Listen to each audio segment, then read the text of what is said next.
무슨 일이세요, 아버지? 저는 차분히 말했습니다. 10개월 전에 내가 약속했지. 매달 200만 원씩 생활비를 보내주겠다고. 민수가 고개를 끄덕였습니다. 네, 맞습니다.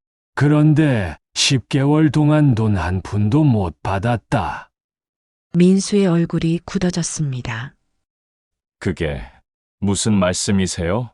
제가 매달 보냈는데요. 통장을 확인해봤다. 입금된 적이 없더라. 민수가 급하게 휴대폰을 꺼냈습니다. 아니에요, 아버지. 저 매달 보냈어요. 자동이체로 설정해놨는 거려. 여기 보세요. 핸드폰 화면을 보여주었습니다. 이체 내역이 찍혀 있었습니다. 매달 200만 원씩 송금한 기록이었습니다. 보세요, 아버지. 제가 분명히 민수의 말이 끊겼습니다. 화면을 자세히 보던 민수의 얼굴이 창백해졌습니다. 이게 뭐지? 왜 그러니? 받는 사람 이름이 민수가 믿을 수 없다는 표정으로 화면을 응시했습니다. 이게 어떻게 된 일인지 차근차근 이야기해 드리겠습니다. 70세 아버지에게 10개월간 200만 원씩 생활비 입금했는데 한 푼도 받지 못한 충격적인 이유를 알게 된 이야기 시작합니다. 오늘도 통장을 펼쳐봅니다.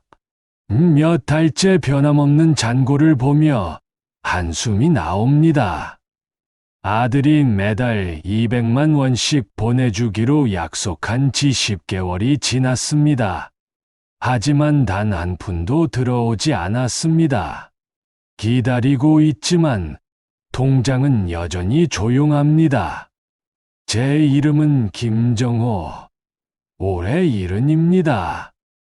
은평구 다세대 주택 2층에서 혼자 살고 있습니다. 벽지는 누렇게 바랬고 천장 구석에는 물이 새어 얼룩이 졌습니다. 하지만 이곳이 제게는 전부입니다. 30년 넘게 공무원으로 일했습니다.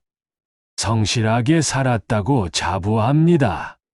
매일 아침 일찍 출근하고 밤늦게 퇴근하는 날이 많았습니다. 가족을 위해 최선을 다했습니다. 정년퇴직하던 날 동료들이 말했습니다. 정우 씨, 이제 편히 쉬세요. 그때는 정말 그럴 줄 알았습니다. 30년을 일했으니 노후는 괜찮으리라 믿었습니다. 하지만 현실은 달랐습니다. 매달 받는 국민연금은 160만 원입니다. 월세가 80만 원입니다. 관리비, 전기세, 수도세, 인터넷 요금까지 빠져나가고 나면 수중에 남는 돈이 거의 없습니다. 그 돈으로 식비며 병원비며 모든 걸 감당해야 합니다. 밥은 하루 2끼로 줄였습니다. 아침은 물로 배를 채우고 점심과 저녁만 간단히 먹습니다. 반찬은 김치가 대부분입니다. 계란을 삶아 먹거나 두부 하나로 며칠을 버티기도 합니다. 고기는 이제 명절에나 한번 먹을까 말까 합니다. 겨울이 되면 난방비가 무서워 내복을 2겹 입고 지냅니다. 밤에는 이불을 2장 덮고 자는데 그래도 추워서 자다 깨는 날이 많습니다. 무릎이 자주 아픕니다. 계단을 오르내릴 때마다 욱신거리지만 참습니다. 병원에 가려면 돈이 드니까요. 약국에서 파스를 사다 붙이며 버팁니다. 왼쪽 어금니가 시큰거린 지도 석 달이 넘었습니다. 치과에 가야 하는 건 알지만 발걸음이 떨어지지 않습니다. 치료비가 얼마나 나올지 겁이 납니다. 차라리 한쪽으로만 씹으며 사는 게 낫습니다. 친구들이 가끔 연락합니다. 정호야, 점심이나 같이 하자. 하지만 저는 대부분 거절합니다. 밖에서 밥을 먹으려면 10,000원은 들어야 하는데 그 돈이 아깝습니다. 요즘 몸이 안 좋아서 그래, 다음에 보자. 그렇게 핑계를 대다 보니 연락이 뜸해졌습니다. 하나둘 인연이 끊어져 갑니다. 외로움이 점점 깊어집니다. 하루 종일 말 한마디 하지 않는 날이 많습니다. 가끔 너무 적막해서 텔레비전 소리를 크게 틀어놓습니다. 사람 목소리라도 들어야 살아있는 기분이 듭니다. 아내가 7년 전에 세상을 떠난 후로 집은 너무 조용해졌습니다. 아들 민수가 있긴 합니다. 올해 38살입니다. 작은 무역회사를 운영한다고 들었습니다. 손주도 둘 있습니다. 하지만 자주 보지는 못합니다. 명절 때나 한 번씩 얼굴을 볼까 말까 합니다. 전화를 하고 싶어도 망설여집니다. 바쁘겠지. 내가 괜히 방해되는 건 아닐까. 그렇게 며칠이 지나고 몇 주가 지나갑니다. 가끔 민수가 전화를 합니다. 아버지, 건강하시죠? 저는 늘 같은 대답을 합니다. 그래, 잘 지낸다. 더 이상 말을 이어가지 못합니다. 사실 힘들다고 말하고 싶습니다. 하지만 그 말이 목구멍에서 맴돌다가 다시 들어갑니다.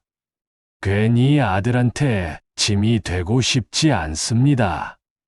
벽에 걸린 가족 사진을 바라봅니다. 민수가 대학에 입학하던 날 찍은 사진입니다. 그날 저는 정말 자랑스러웠습니다. 그 사진 속에서 민수는 환하게 웃고 있고, 저도 옆에서 어깨를 으쓱하며 웃고 있습니다. 그때는 모든 게 행복했습니다. 힘들어도 보람이 있었습니다. 그런데 지금은 왜 이렇게 외로울까요? 냉장고를 열어봅니다. 김치 한 통과 계란 몇 개가 전부입니다. 창밖을 바라봅니다. 해가 지고 있습니다.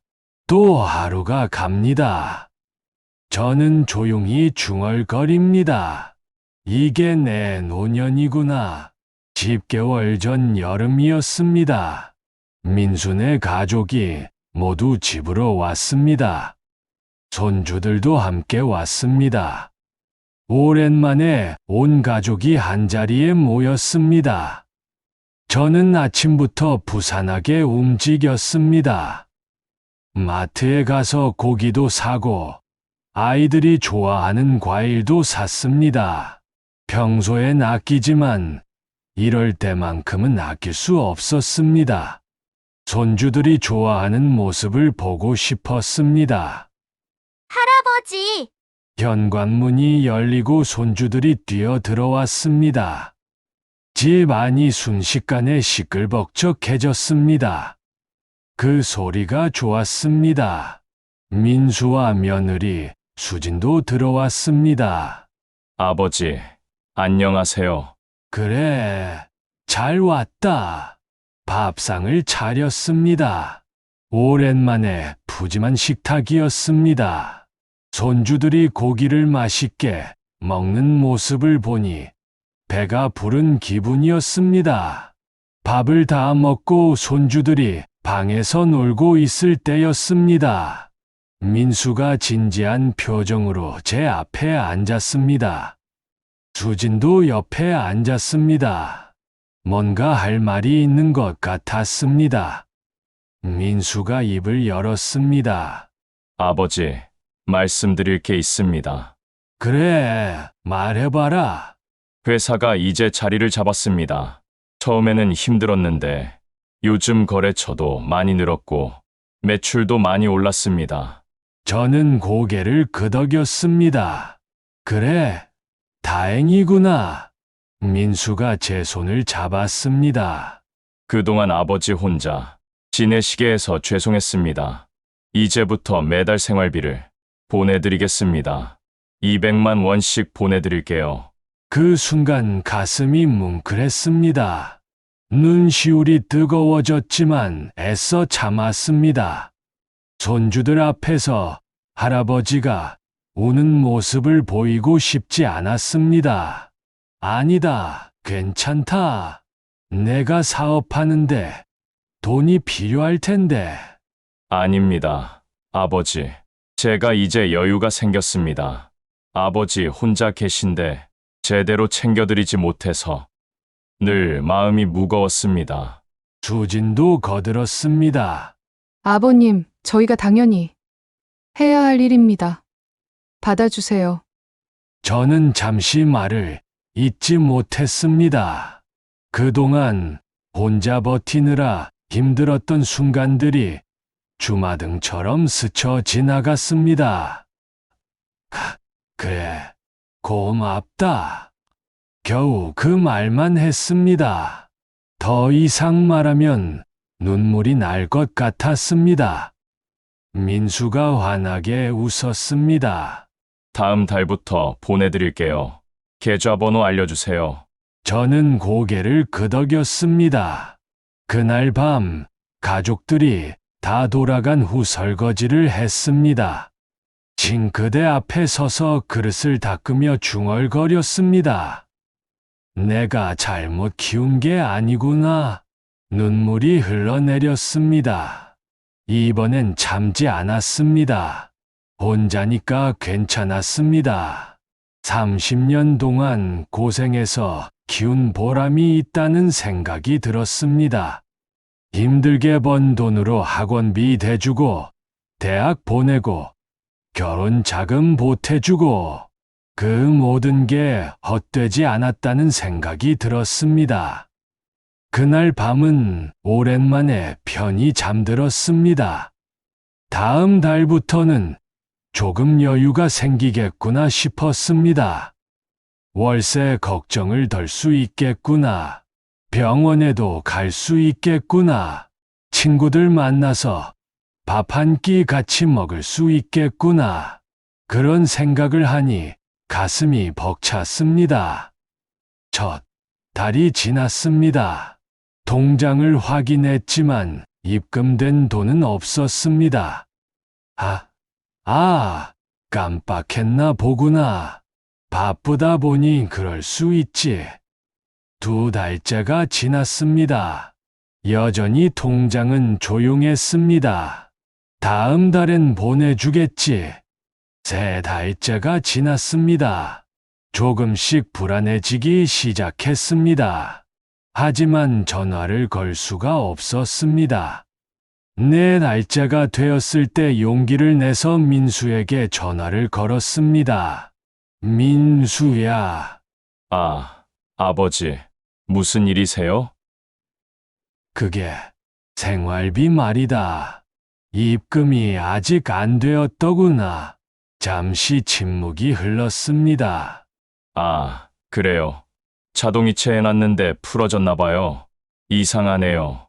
제가 확인해 볼게요. 그래, 알았다. 전화를 끊었습니다. 뭔가 석연치 않았지만 아들을 믿기로 했습니다. 하지만 그 달에도 돈은 오지 않았습니다. 5달, 6달, 7달이 지났습니다. 다시 전화를 걸 용기가 나지 않았습니다. 괜히 제가 귀찮은 사람이 되는 것 같았습니다. 사업하느라 힘들겠지. 내가 이해해야지. 그렇게 스스로를 다독였습니다. 그렇게 10개월이 흘렀습니다. 그날의 희망은 점점 희미해져 갔습니다. 하지만 저는 여전히 아들을 믿고 싶었습니다. 언젠가는 보내주겠지. 그 믿음 하나로 버텨왔습니다. 어느 주말 오후였습니다. 초인종이 울렸습니다. 문을 열자 손녀 지은이가 서 있었습니다. 할아버지, 지은이 왔구나. 어서 들어와. 12살 지은이는 밝게 웃으며 집 안으로 들어왔습니다. 오랜만에 보는 손녀의 얼굴이 반가웠습니다. 엄마는 엄마는 백화점 가셨어요. 할아버지 집에 들렀다가 가래요. 그래, 잘 왔다. 배고프지? 할아버지가 뭐 해줄까? 아니에요. 괜찮아요. 지은이는 거실을 둘러보다가 소파에 앉았습니다. 저도 옆에 앉았습니다. 학교는 재미있니? 네, 재미있어요. 요즘 미술 수업이 제일 좋아요. 그래.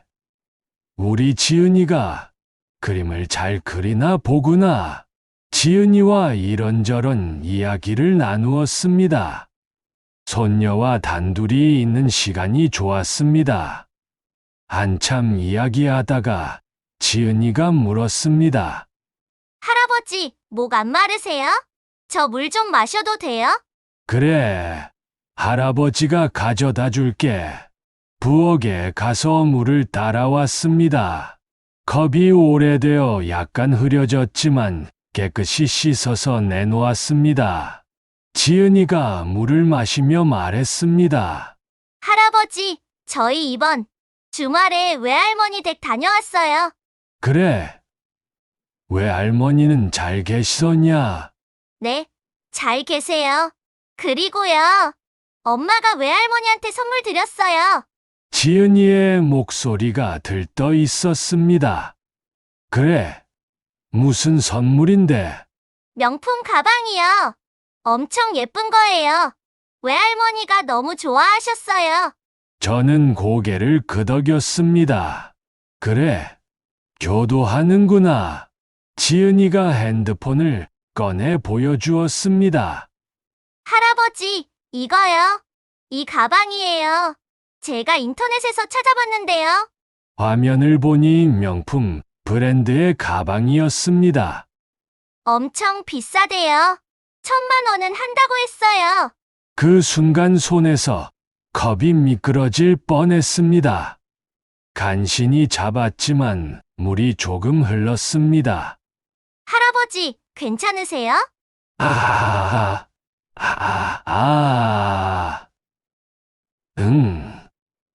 괜찮다. 손을 닦으며 다시 물었습니다. 1,000만 원이라고? 네, 엄마가 외할머니 생신 선물이라고 하셨어요. 외할머니가 예전부터 갖고 싶어 하셨대요. 저는 아무 말도 할 수 없었습니다. 머릿속이 하얘졌습니다. 1,000만 원. 10개월 동안 약속한 생활비 200만 원은 단 한 푼도 받지 못했습니다. 그런데 며느리는 친정어머니에게 1,000만 원짜리 가방을 선물했다는 겁니까? 가슴이 철렁 내려앉았습니다. 할아버지? 지은이가 저를 걱정스럽게 쳐다봤습니다. 아니다. 할아버지가 잠깐 딴 생각을 했구나. 억지로 웃음을 지었습니다. 하지만 얼굴 근육이 굳어서 제대로 웃어지지 않았습니다. 지은이는 다시 핸드폰을 보며 신이 나서 말했습니다. 외할머니 집은 크고 좋아요. 방도 많고요. 저번에 갔을 때 외할아버지가 용돈도 많이 주셨어요. 저는 그저 고개만 끄덕였습니다. 목이 메어서 말이 나오지 않았습니다. 잠시 후 수진이 왔습니다. 어머, 아버님. 지은이가 패 끼쳤죠? 아니다, 괜찮다. 그럼 저희 이만 가볼게요. 아버님, 안녕히 계세요. 그래, 조심해서 가거라. 할아버지, 안녕히 계세요. 지은이가 손을 흔들며 나갔습니다. 문이 닫혔습니다. 다시 집 안은 조용해졌습니다. 저는 소파에 주저앉았습니다. 가슴이 답답했습니다. 숨이 제대로 쉬어지지 않았습니다. 손녀는 아무것도 모릅니다. 그저 외할머니가 좋은 선물을 받아서 기뻐했을 뿐입니다. 하지만 그 말이 제 가슴에 비수처럼 꽂혔습니다. 친정어머니에게는 1,000만 원짜리 선물을 하면서 시아버지에게는 약속한 생활비조차 보내지 않았다는 것. 배신감이 밀려왔습니다. 벽에 걸린 시계를 바라봤습니다. 째깍째깍 소리만 들렸습니다. 내가 이런 취급을 받아야 하나? 중얼거렸지만 대답은 없었습니다. 그날 밤은 잠을 이룰 수 없었습니다. 그날 밤 잠을 이룰 수 없었습니다. 침대에 누워 천장만 바라봤습니다. 지은이의 말이 계속 맴돌았습니다. 1,000만 원은 한다고 했어요. 눈을 감아도 그 말이 들렸습니다. 새벽 2시가 넘어서야 겨우 잠이 들었습니다. 아침에 일어나니 몸이 무거웠습니다. 어젯밤 악몽을 꾼 것 같은데 기억나지 않았습니다. 식탁에 앉아 물 한 잔을 마셨습니다. 밥을 먹어야 하는데 입맛이 없었습니다. 서랍을 열어 통장을 꺼냈습니다. 한 장 한 장 넘겨봤습니다. 10개월 동안의 기록이 거기 있었습니다. 아니, 정확히는 기록이 없었습니다. 입금 내역이 하나도 없었습니다. 출금만 있었습니다. 월세, 관리비, 전기세, 수도세, 빠져나가는 돈만 가득했습니다. 가계부를 펼쳤습니다. 매달 적어 놓은 메모가 있었습니다. 생활비 미수령, 생활비 미수령, 생활비 미수령. 같은 문장이 10개월 동안 반복되어 있었습니다. 가슴이 먹먹했습니다. 돈이 문제가 아니야. 혼잣말을 했습니다. 믿음이 무너진 게 더 큰 문제지. 30년 넘게 공무원으로 성실히 살아왔습니다. 거짓말한 적 없고 약속 어긴 적 없었습니다. 그렇게 살아온 제가 이런 대접을 받아야 한다는 게 서러웠습니다. 민수를 키우며 고생한 날들이 떠올랐습니다. 아이 학원비 벌려고 주말에도 아르바이트를 했습니다. 대학 등록금 마련하려고 적금을 여러 개 들었습니다. 결혼할 때도 제 퇴직금의 절반을 보태줬습니다. 내 아들이니까. 그렇게 생각했습니다. 부모라면 당연히 해야 할 일이라고 여겼습니다. 하지만 지금 생각해보니 그게 당연한 걸까요? 창밖을 내다봤습니다. 날씨가 흐렸습니다. 비가 올 것 같았습니다. 핸드폰을 집어들었습니다. 민수에게 전화를 걸까 고민했습니다. 하지만 다시 내려놓았습니다. 뭐라고 말해야 할지 모르겠습니다. 돈 왜 안 보냈냐고 따져야 하나? 며느리가 친정에 1,000만 원짜리 가방 샀다는 거 알고 있냐고 물어야 하나? 생각만 해도 한심했습니다. 70평생을 살아오면서 돈 때문에 자식과 다투게 될 줄은 몰랐습니다.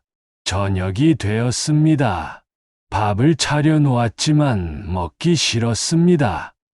김치 한 점을 입에 넣었지만 삼켜지지 않았습니다. 뱉어내고 물을 마셨습니다. 벽에 걸린 가족 사진이 눈에 들어왔습니다. 민수가 웃고 있는 사진. 그때는 행복했습니다.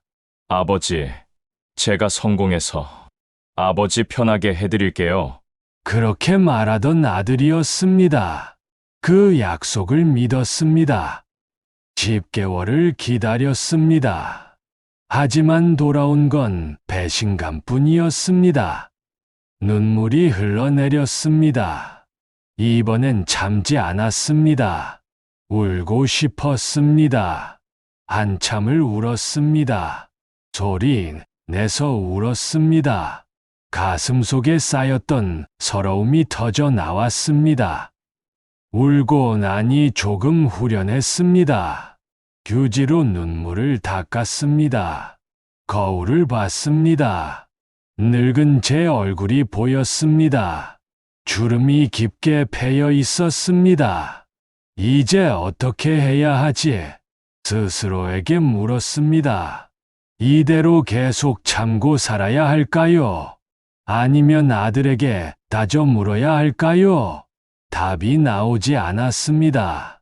그날 밤도 잠을 이루지 못했습니다. 하지만 한 가지는 확실해졌습니다. 더 이상 이렇게 살 수는 없다는 것. 뭔가 해야 한다는 것. 새벽이 되어서야 잠이 들었습니다. 며칠이 지났습니다. 고민 끝에 결심했습니다. 아들에게 전화를 걸었습니다. 민수야, 아버지, 무슨 일이세요? 시간 좀 내서 집에 들을 수 있겠니? 할 얘기가 있다. 잠시 침묵이 흘렀습니다. 아, 네, 알겠습니다. 이번 주말에 갈게요. 그래, 기다리마. 전화를 끊었습니다. 손이 떨렸습니다. 드디어 말해야 할 때가 왔습니다. 주말이 왔습니다. 오후 2시쯤 민수와 수진이 왔습니다. 아버지, 안녕하세요. 들어와라. 둘은 소파에 앉았습니다. 저도 맞은편에 앉았습니다. 공기가 무거웠습니다. 민수가 먼저 입을 열었습니다. 무슨 일이세요, 아버지? 저는 차분히 말했습니다. 10개월 전에 내가 약속했지. 매달 200만 원씩 생활비를 보내주겠다고. 민수가 고개를 끄덕였습니다. 네, 맞습니다. 그런데 10개월 동안 돈 한 푼도 못 받았다. 민수의 얼굴이 굳어졌습니다. 그게 무슨 말씀이세요? 제가 매달 보냈는데요.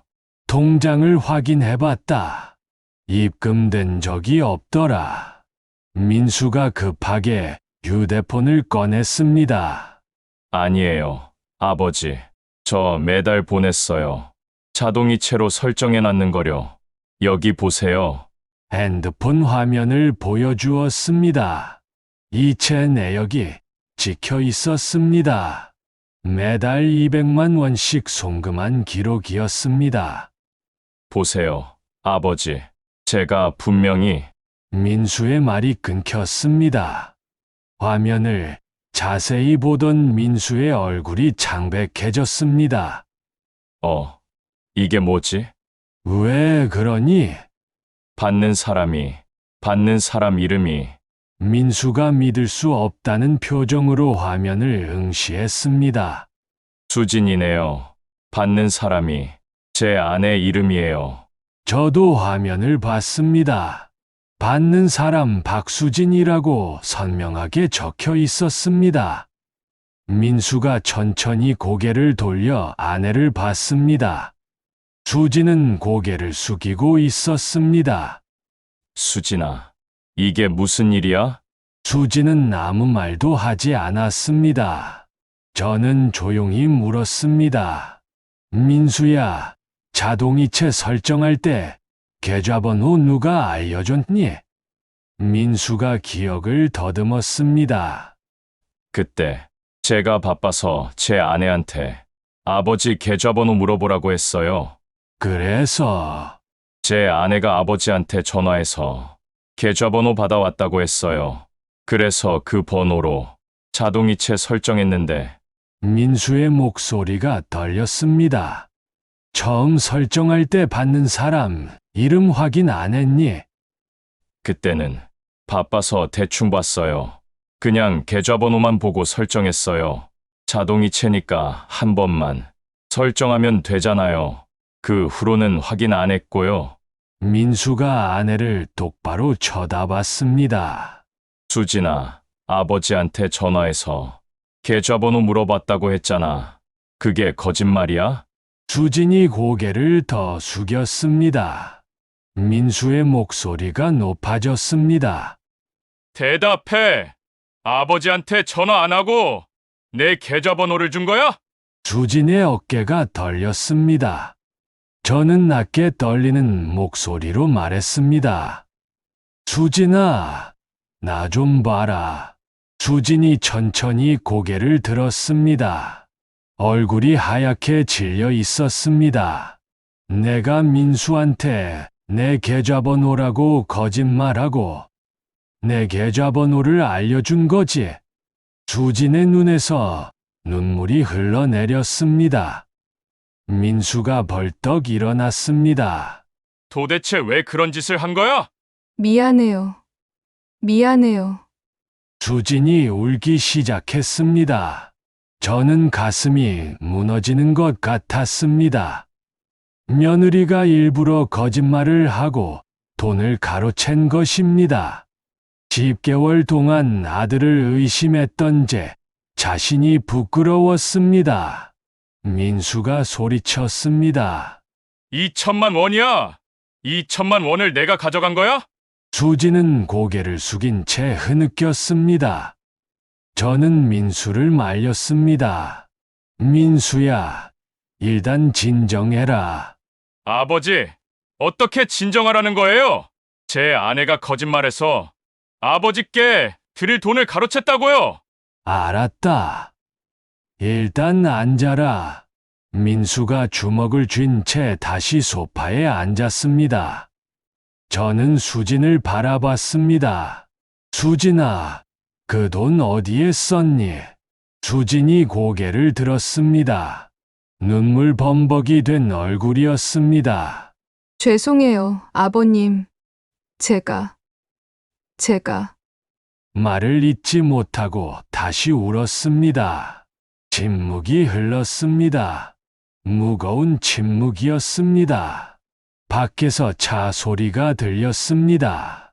시계 초침 소리만 또렷했습니다. 저는 깊은 한숨을 내쉬었습니다. 이제 다 말해야 할 것 같구나. 수지는 한참을 울었습니다. 민수는 아내를 노려보고만 있었습니다. 저는 조용히 기다렸습니다. 수진이 눈물을 닦으며 입을 열었습니다. 죄송해요, 아버님. 정말 죄송해요. 됐다. 사과는 나중에 하고 일단 사실대로 말해봐라. 수진이 고개를 끄덕였습니다. 처음엔 정말 잠깐만 빌리려고 했어요. 무슨 소리야? 민수가 끼어들었지만 저는 손을 들어 제지했습니다. 계속해라. 수진이 떨리는 목소리로 말을 이었습니다. 제 동생이요. 동생이 사업하다가 빚을 많이 졌어요. 1,000만 원 넘게요. 그래서 채권자들이 계속 연락해서요. 동생이 너무 힘들어했어요. 제가 도와주고 싶었어요. 민수가 주먹으로 소파를 쳤습니다. 그게 내 아버지 돈을 가로채는 이유가 돼? 수진이 울먹였습니다. 미안해요. 당신한테도 말 못하겠더라고요. 당신이 싫어하는 거 알잖아요. 우리 동생 도와주는 거. 당연히 싫어하지. 작년에도 500만 원 빌려줬는데 아직도 안 갚았잖아. 저는 두 사람의 대화를 듣고 있었습니다.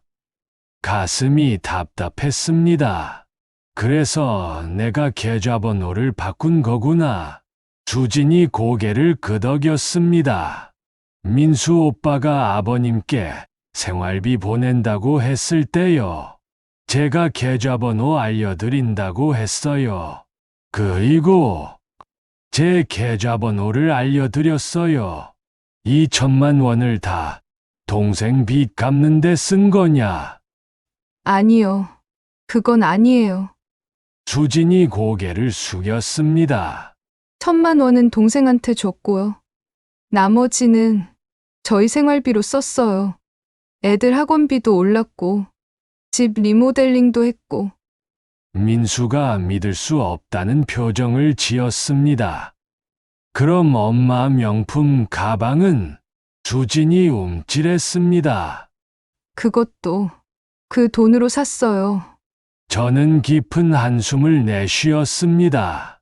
아들이 보낸 돈으로 친정어머니에게 명품을 사준 것입니다. 민수가 소리쳤습니다. 내가 아버지한테 효도하려고 번 돈을 당신이 당신 친정에 쓴 거야? 미안해요. 정말 미안해요. 처음엔 한두 달만 쓰고 갚으려고 했어요. 그런데 자꾸 돈 쓸 일이 생겨서 변명하지 마. 장모님한테 명품 가방 사주는 게 돈 빼돌려서 쓸 수밖에 없는 일이야. 민수의 목소리가 떨렸습니다. 저는 두 사람을 말렸습니다. 그만해라. 소리 질러봤자 달라지는 건 없다. 방 안이 조용해졌습니다. 수지는 계속 울고 있었습니다. 민수는 고개를 숙인 채 주먹을 쥐고 있었습니다. 저는 천천히 말했습니다. 수진아, 네, 아버님. 내가 가져간 건 돈이 아니라 나를 믿는 마음이다. 수진이 고개를 들어 저를 봤습니다. 10개월 동안 나는 민수를 의심했다. 왜 돈을 안 보내나? 약속을 잊은 건가? 날 버린 건가? 그런 생각을 하며 밤마다 잠을 못 이뤘다. 죄송해요. 내가 미안하다고 해서 그 10개월이 돌아오냐? 수지는 아무 말도 못했습니다. 저는 계속 말했습니다. 나는 내가 미워서 이러는 게 아니다. 다만 너도 알아야 한다. 내가 한 행동이 얼마나 큰 상처를 줬는지. 알아요. 정말 죄송해요, 아버님. 민수가 입을 열었습니다. 아버지, 제가 당장 2천만 원 드리겠습니다. 아니다. 네, 그 돈은 내가 다시 벌어야 한다. 수진이한테서 받아내라. 수진이 놀라며 저를 봤습니다. 저는 단호하게 말했습니다. 내가 동생한테 빌려준 돈, 친정어머니께 쓴 돈 다 돌려받아라. 그게 내가 져야 할 책임이다. 아버님, 오늘은 이만 돌아가거라. 나도 생각 좀 해봐야겠다. 민수와 수진이 일어났습니다. 현관문을 열며 민수가 말했습니다. 아버지, 정말 죄송합니다. 됐다. 조심해서 가거라. 문이 닫혔습니다. 혼자 남았습니다. 소파에 앉아 한참을 멍하니 있었습니다. 가슴이 텅 빈 것 같았습니다. 하지만 한편으로는 불안했습니다. 드디어 진실을 알았으니까요. 이제 뭘 해야 할지 생각해야 했습니다. 그날 밤 잠을 설쳤습니다. 하지만 예전과는 달랐습니다. 서러움이 아니라 생각이 많아서였습니다. 이제 어떻게 해야 할지 고민했습니다. 다음 날 아침 결심했습니다. 더 이상 혼자 끙끙 앓고 있을 수는 없습니다. 제대로 된 조치를 취해야 했습니다. 동사무소에 전화를 걸었습니다. 무료 법률 상담을 받을 수 있나요? 네, 어르신. 매주 수요일 오후 2시에 있습니다. 그럼 이번 주 수요일에 예약할 수 있을까요? 네. 성함이랑 연락처 말씀해 주세요. 예약을 마쳤습니다. 수요일까지 며칠이 남았습니다. 그동안 정리할 게 있었습니다. 통장 사본을 뽑았습니다. 가계부를 정리했습니다. 민수가 보냈다는 이체 내역도 캡처해달라고 했습니다. 모든 증거를 챙겼습니다. 수요일이 왔습니다. 동사무소에 갔습니다. 변호사님이 친절하게 맞아주셨습니다. 어떤 일로 오셨나요? 상황을 설명했습니다. 아들이 보낸 생활비를 며느리가 가로챈 일, 10개월 동안 2천만 원이 넘는 돈. 변호사님은 고개를 끄덕이며 들었습니다. 힘드셨겠습니다. 이제 어떻게 해야 할까요? 일단 며느리분이 잘못을 인정하셨으니 합의서를 작성하는 게 좋겠습니다. 합의서요. 네. 빌린 돈을 언제까지 얼마씩 갚겠다는 내용을 문서로 남기는 겁니다. 그래야 나중에 문제가 생겨도 법적으로 대응할 수 있습니다. 저는 고개를 끄덕였습니다. 어떻게 하면 되나요? 변호사님이 설명해 주셨습니다. 금액, 상환 방법, 기간 등을 정해야 한다고 했습니다. 만약 지키지 않으면 법적 조치를 취할 수 있다고도 했습니다. 어르신, 이건 가족 간의 일이라 마음이 힘드시겠지만 문서로 남기는 게 서로에게 좋습니다. 알겠습니다. 상담을 마치고 집으로 돌아왔습니다. 민수에게 전화를 걸었습니다. 민수야, 나다. 아버지, 오늘 법률 상담을 받았다. 전화기 너머로 민수가 숨을 들이마시는 소리가 들렸습니다. 합의서를 작성하자. 수진이가 빌린 돈을 갚는 조건으로 말이다. 네, 아버지, 알겠습니다. 당연히 그래야죠. 이번 주말에 다시 오너라. 같이 작성하자. 네, 그러겠습니다. 주말이 왔습니다. 민수와 수진이 왔습니다. 수진의 얼굴은 많이 상해 있었습니다. 며칠 동안 잠을 못 잔 것 같았습니다. 식탁에 앉아 합의서를 작성했습니다. 변호사님이 보내준 양식을 사용했습니다. 빌린 금액은 2천만 원. 민수가 적었습니다. 매달 50만 원씩 변제한다. 40개월이면 다 갚을 수 있습니다. 수진이 조용히 말했습니다. 저는 고개를 끄덕였습니다. 만약 3개월 이상 연체하면 법적 조치를 취한다. 조항들을 하나씩 적어 나갔습니다. 수진이 떨리는 손으로 서명했습니다. 민수도 보증인으로 서명했습니다. 저도 서명했습니다. 합의서가 완성되었습니다. 수진이 고개를 들어 저를 봤습니다. 아버님, 정말 죄송합니다. 꼭 다 갚겠습니다. 알았다. 약속 지켜라. 네, 명심하겠습니다. 민수가 말했습니다. 아버지, 당분간 제 월급에서 아버지 생활비랑 변제금을 같이 보내드리겠습니다. 그래, 고맙다. 그날 두 사람이 돌아간 후 저는 합의서를 서랍에 넣었습니다. 새 노트를 꺼냈습니다. 첫 장을 펼쳤습니다. 펜을 들고 천천히 적었습니다. 내 이름은 김정호. 내 노년은 내가 지킨다.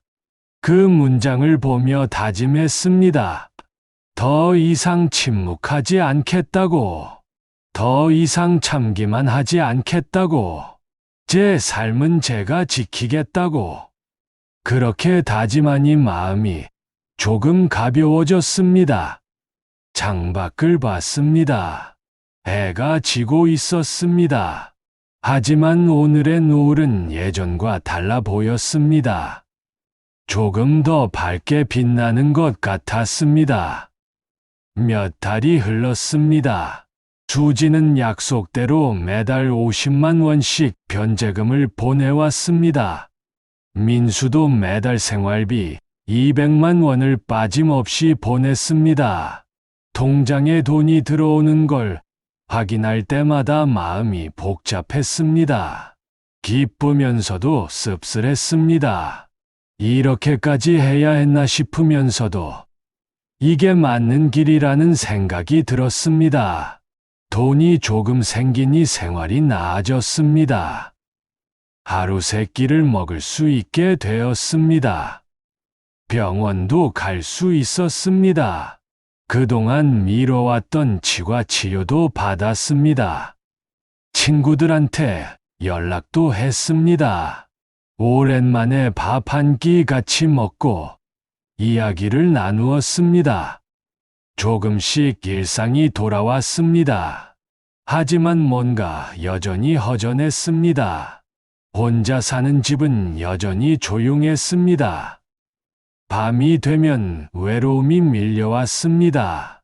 어느 날 동네 복지관에 갔습니다. 실버타운 안내 책자가 눈에 들어왔습니다. 집어 들고 읽어봤습니다. 어르신들이 함께 생활하는 공간입니다. 식사와 의료 서비스가 제공됩니다. 사진을 봤습니다. 깨끗한 방, 넓은 식당, 공원처럼 꾸며진 정원. 무엇보다 사람들이 함께 웃고 있는 모습이 좋아 보였습니다. 한번 알아볼까? 집으로 돌아와 전화를 걸었습니다. 상담을 받고 견학도 다녀왔습니다. 생각보다 좋았습니다. 방은 작지만 깨끗했고 식사도 제공되었습니다. 무엇보다 같은 또래 어르신들과 함께 생활할 수 있다는 게 마음에 들었습니다. 민수에게 전화를 걸었습니다. 민수야, 나 실버타운에 들어가려고 한다. 네, 아버지. 갑자기 왜요? 혼자 사는 게 이제 힘들다. 사람들이랑 같이 지내고 싶어. 잠시 침묵이 흘렀습니다. 아버지가 원하신다면 제가 알아보겠습니다. 아니다. 내가 이미 알아봤다.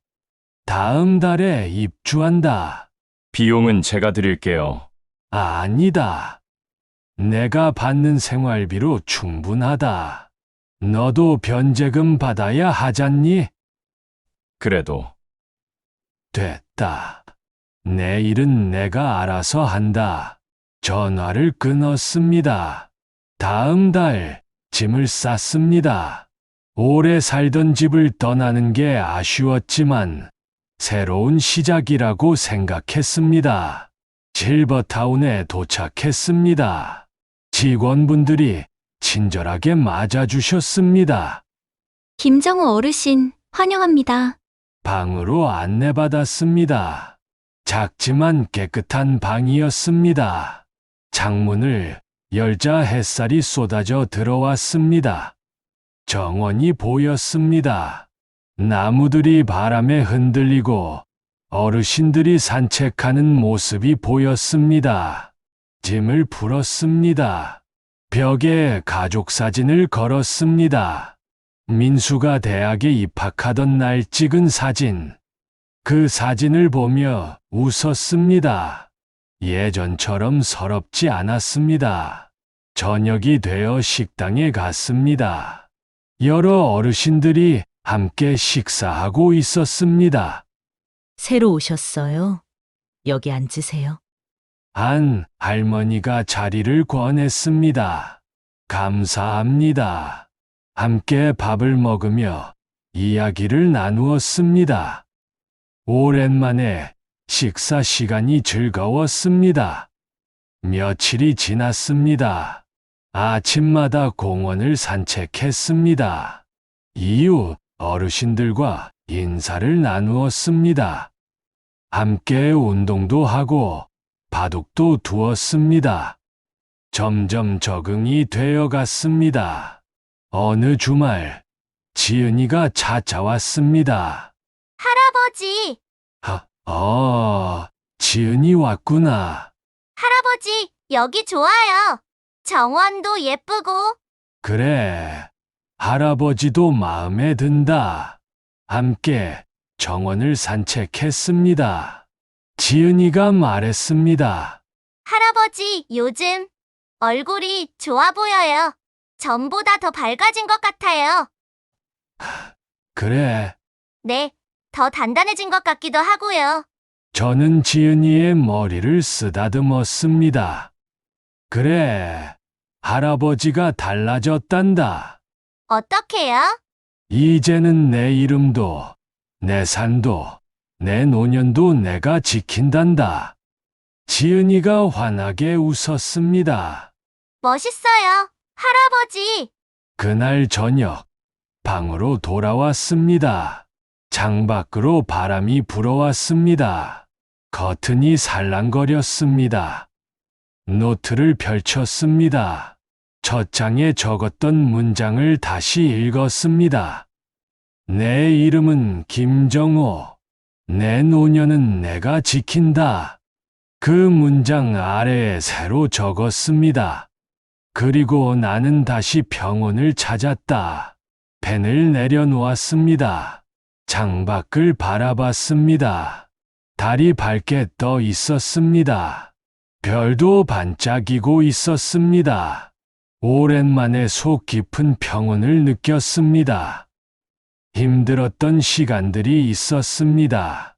배신감과 외로움에 힘들어했습니다. 하지만 그 시간들이 저를 더 단단하게 만들었습니다. 이제 저는 압니다. 나이가 들었다고 해서 포기할 필요는 없다는 것. 침묵하지 않고 제 목소리를 낼 수 있다는 것. 제 노년은 제가 지킬 수 있다는 것. 바람이 다시 불어왔습니다. 저는 눈을 감고 그 바람을 느꼈습니다. 평온했습니다.